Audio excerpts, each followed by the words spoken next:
ভোরের স্নিগ্ধ নরম আলো চোখের ওপর আছড়ে পড়তে মুহূর্তের মধ্যে চোখ মুখ কুঁচকে নিল মৌ। সে আড়মোড় ভেঙে অন্য পাশে মুখ ফিরিয়ে ঘুমোলো, কিন্তু সূর্যের আলো তখনও তার চোখের ওপর আছড়ে আঁচড় কাটছে। বেলা কতটা হয়েছে তার কোনো ধারণাই নেই, তবে এখন বিছানা ছাড়া বিন্দুমাত্র ইচ্ছে নেই তার। ঘুম তার বরাবরই খুব প্রিয়। হঠাৎ চিরচেনা সেই পারফিউমের মিষ্টি ঘ্রাণ নাকে এসে লাগলো। ঠিক তখনই আপনা আপনি মৌয়ের ঠোঁটের কোণে হাসি ফুটে উঠল। তার ঠোঁটের এই মিষ্টি হাসি দেখে উজান নিজেও হাসলো। মেয়েটা তার উপস্থিতি আগে থেকে টের পায়, হয়তো একেই বলে ভালোবাসা। উজান ধীরে ধীরে মৌয়ের কানে লতিতে হালকা ঠোঁটে ছুঁয়ে দিল। সঙ্গে সঙ্গে মৌয়ের শরীর এক অদ্ভুত শিহরণ বয়ে গেল। এই অনুভূতি ভিন্ন, বড্ড অদ্ভুত। সে চোখ বন্ধ করে রইল।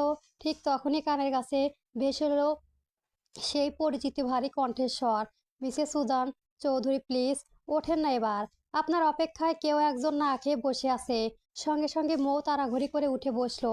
আর বসার সময় উজানের মাথার সঙ্গে তার কপালে জোরে টোকা লাগলো। ব্যথায় কুঁকড়ে উঠল মৌ। ঠোঁট ফুলিয়ে উজানের দিকে তাকিয়ে কাঁদো কাঁদো গলায় বলল, ব্যথা দিলেন কেন? আমার বুঝি কষ্ট হয় না? তা এমন ইনোসেন্ট মুখে ভঙ্গি দেখে উজান এবার শব্দ করে হাসলো।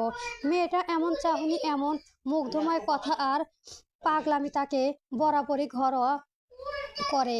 মেয়েটা দিন দিন তার অভ্যাসে পরিণত হচ্ছে। এই অভ্যাস কি আদৌ কোনোদিন থামবে? এই উত্তর জানা নেই উজানের। শুধু জানে এই মেয়েটাকে তার বড্ড প্রয়োজন।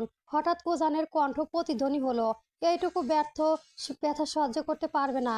তাহলে ভবিষ্যতে আমার দেওয়া ব্যথাগুলো কিভাবে সহ্য করবে শুনি। উজানের এই কথা আগাগোড়া কিছুই বুঝতে পারলো না মৌ। তাই ফ্যাল ফ্যাল করে তাকিয়ে নীরব ভেঙে কিছু বলল। আপনি কেন আমায় ব্যথা দেবেন? আপনি না বলে আমায় কষ্ট আপনার সহ্য হয় না, তাহলে আপনি কেন আমাকে কষ্ট দেবেন? তা এই অবুঝ প্রশ্নের উজান কি বলবে ভেবে পায় না।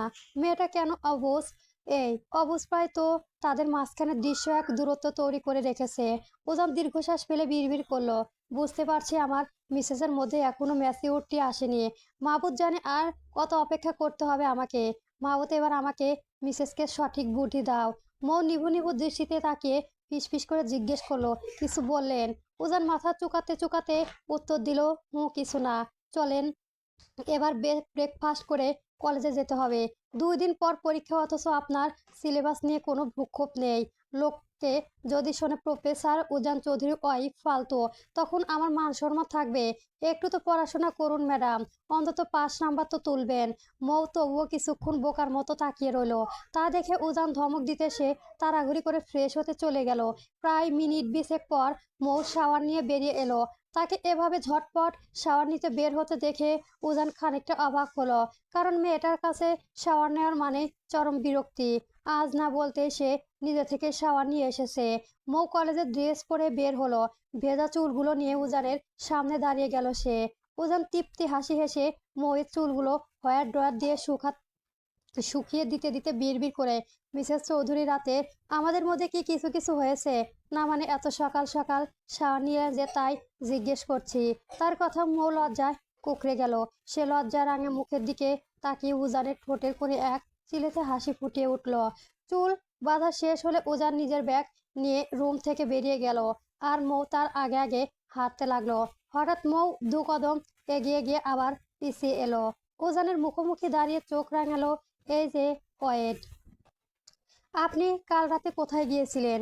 রাতে ঘুম ভাঙার পর আমাকে খুঁজতে পেলাম না। আর ওয়াশরুমের ভেতর শার্টের ওপর রক্তের দাগ কেন ছিল? মৌয়ের প্রশ্নের উজান ভ্যাবাচাকা খেয়ে গেল। মেয়েটা রাতে জেগে কি ছিল অথচ সে টের পায়নি। আর ওয়াশরুমের ভেতরে রক্তমাখা শার্টটি ফেলে দেওয়ার কথা ভুলে গিয়েছিল সে।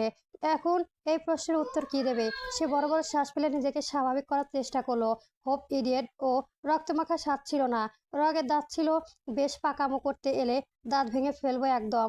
চলো। মৌ মুখ ঘুরিয়ে সিঁড়ি বেয়ে নিচে নামতে শুরু করলো। ব্রেকফাস্ট শেষ করে দুজনে কলেজের উদ্দেশ্যে রওনা দিল। উজান বাইকে বসে তাকে পেছন থেকে আষ্টে পিষ্টে জড়িয়ে ধরলো মৌ রাখলো মৌ। কলেজের গেট থেকে কিছুটা দূরে নেমে সে অন্য পাশে গিয়ে দাঁড়ালো। মৌ কলেজে প্রবেশে কিছুক্ষণ পর উজান প্রবেশ করলো। অন্যদিকে মেহের গুটি গুটি পায়ে কলেজের দিকে এগিয়ে যাচ্ছে। আজ অনেক দূর পর কলেজে পা রাখা হচ্ছে।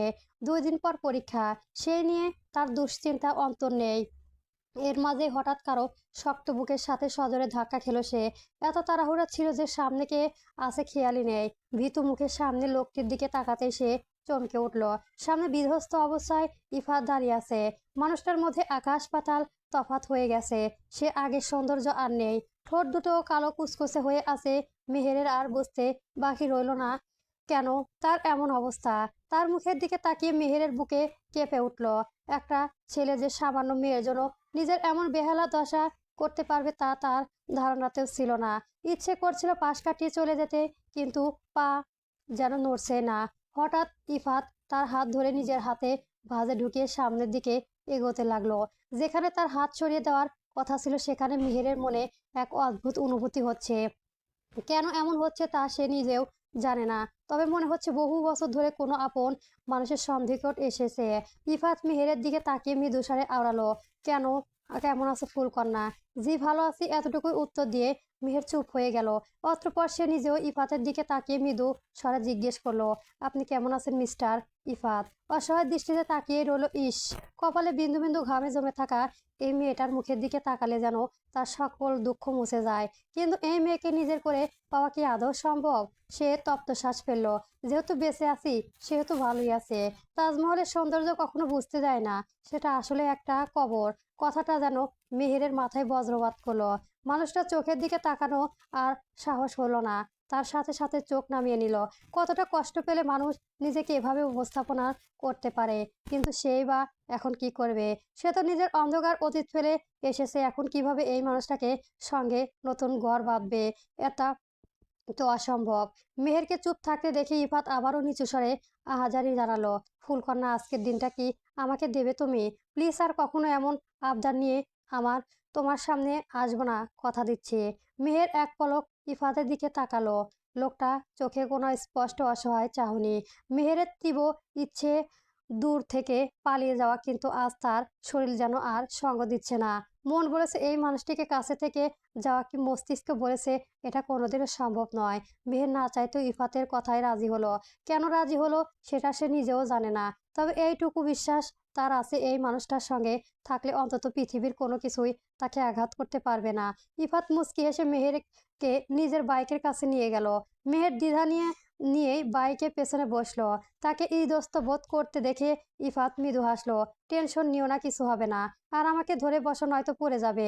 মেহেরের সাহস হলো না ইফাতকে ধরার। তার এত কাছাকাছি আসতে ভীষণ অস্বস্তি হচ্ছিল, কিন্তু ইফাতের এইটুকু আবদার সে ফেলতে পারলো না। মানুষ কখনো এত অসহায়ভাবে অনুরোধ করেনি তাকে। আচমকা ইফাত নিজের মেহেরের হাত টেনে নিজের কোমরের ওপর রাখলো। মেহের শুকনো ঢোক গেল। ঠিক তখনই বাইক স্টার্ট দিতে মেহের ভয়ে ইফাতের শার্ট শক্ত করে খামচে ধরলো। ইফাত হাসলো। মেয়েটা যেন কেন এত অল্পই ভয় পায় তা সে বুঝতে পারলো না। প্রায় আধা ঘন্টার পর তারা দুজন একটা নদীর ধারে লোকের পাড়ে এসে হাজির হলো। ইফাতও জায়গায় ভীষণ পছন্দ, যদিও এখানে আসতে মাত্র 10 মিনিট লাগার কথা ছিল, কিন্তু মেহের ভয় পায় ভেবেই সে ধীর গতিতে চালিয়েছিল। ইফাত হাত ধরে মেহেরকে বাইক থেকে নামলো। বাইকটা এক পাশে রেখে লোকের পাড়ে বসলো। ক্ষণে ক্ষণে মেহেরের দিকে তাকাচ্ছে, কিন্তু মেহের মাথা নিচু করে আছে। এরই মাঝে তীব্র আকাঙ্ক্ষা নিয়ে ইফাত অফুরন্ত স্বরে বলল, ফুলকন্যা আমরা কি ঘর বাঁধতে পারি না? মেহের চমকারে তাকালো। লোকটার আদুরে ও করুণ স্বরের কথাগুলো শুনে সে নিভু নিভু দৃষ্টিতে তাকিয়ে রইল। মানুষটার মুখের দিকে তাকিলে মন চায় অনন্তকাল তাকিয়ে থাকে, কিন্তু মস্তিষ্কে বলে এটা পাপ। মেহেরকে চুপ থাকতে দেখে ইফাত আবারও নিচু স্বরে আওড়ালো, ফুলকন্যা আমার কথা কি তুমি কষ্ট পেয়েছো? ট্রাস্ট মি, আমি তোমাকে আঘাত করতে চাই না, তবে আমার যে একটা ঘর খুব প্রয়োজন। আমার এই সুখের সংসারে কি তুমি আমার সঙ্গিনী হবে না? ততক্ষণে মেহেরের মাথা নিচু করে ফেললো। নিস্তেজ গলায় বলল, এটা সম্ভব নয়। কেন সম্ভব নয়? তুমি শুধু একবার হ্যাঁ বলো, আমি বাকি সব সামলে নেব। আচ্ছা, তোমার কি আমার অতীতের বেপরোয়া জীবনের সমস্যা? ট্রাস্ট মি, অনেকদিন ধরে আমি তুমি ছাড়া অন্য কোনো নারীর দিকে তাকাইনি। তোমার কথা শুনে আমি আমার সেই ধ্বংস সত্তা জীবন ছেড়ে দিয়েছি। এখন নিজের রোজগার করতে নিজেও মতো চলেছি। তবুও কি আমাকে তোমার পাশে মানাবে না? মেহের মৃদু হেসে উঠল। তার হাসির শব্দ ইফাত ভ্রু কুঁচকে তাকালো। মেহের কেন হাসছে তা সে বুঝতে পারছে না। মেহের বলল, আচ্ছা আপনার কি মনে হয় আমার আপনার প্রেম কিংবা টাকার জন্য আমি আপনার বউ হতে চাই না? এমনটা নয়। আসলে আমি চাই না আপনার মতো চাঁদের গায়ে আমার কারণে কলঙ্ক লাগুক, আমি আপনাকে ঠকাতে পারবো না। আপনি নতুন কাউকে নিয়ে ঘর বাঁধুন। ইফাত আতঙ্কে করে বলল, যে ঘরে তোমার ছোঁয়া নেই সেই ঘর আমি কিভাবে বাঁধবো বলো? আপনি অবুঝ বাচ্চার মতো কেন কথা বলছেন? আমি আগেই বলেছি, আমার অন্ধকার অতীত জানলে আপনি কখনোই চাইবেন না এমন কোনো নারী আপনার সঙ্গী হোক। আমি তোমার অতীত জানতে চাই না, আমি শুধু তোমাকে চাই। মেহের একটি তপ্তশ্বাস পেল। এবার মনে হচ্ছে এই লোকটার কাছে অতীত না বললেই নয়। সে আর মানুষটার কষ্ট দেখতে পারছে না।